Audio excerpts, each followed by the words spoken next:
ತೊಗರಿಬೇಳೆ ಸಾರು ಮಾಡೋದು. ಇವತ್ತಿನ ರೆಸಿಪಿ ತೊಗರಿಬೇಳೆ ಸಾರು ಮಾಡೋದು. ತೊಗರಿಬೇಳೆ ಕುದಿಸಿಟ್ಕೊಂಡಿದ್ದೀವಿ. ಇಲ್ಲಿ ಅದಕ್ಕೆ ಟೊಮೆಟೊ ಹಾಕಿದ್ದೀವಿ. ತೊಗರಿಬೇಳೆ ಸಾರು ಮಾಡೋದು. ಒಗ್ಗರಣೆ ಹಾಕ್ತಾಯಿದ್ದೀನಿ. ಜೀರಿಗೆ, ಸಾಸಿವೆ, ಎಣ್ಣೆ ಹಾಕಿ ಒಗ್ಗರಣೆ ಹಾಕ್ತಾಯಿದ್ದೀವಿ.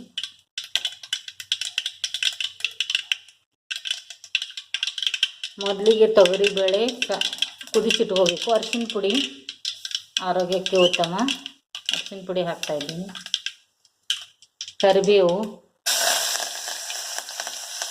ಹಾಕ್ತಾಯಿದ್ದೀನಿ.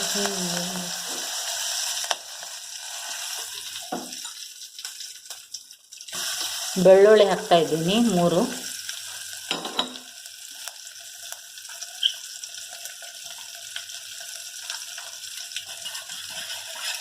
ತೊಗರಿಬೇಳೆ ಕುಕ್ಕರ್ನಲ್ಲಿ ನಿಮಗೆ ಎಷ್ಟು ಬೇಕೋ, ನಾವು ಒಂದು ವಾಟ ಕುದಿಸಿದ್ದೀನಿ. ಅದನ್ನು ಕುದಿಸಿಟ್ಕೋಬೇಕು.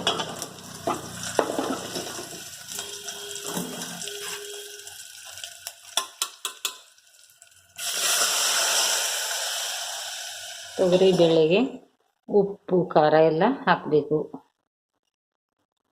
ಸಣ್ಣ ಮಕ್ಕಳಿದ್ದರೆ ಸಪ್ಪನ ಬೇಳೆ ತೆಗೆದಿಟ್ಕೋಬೇಕು.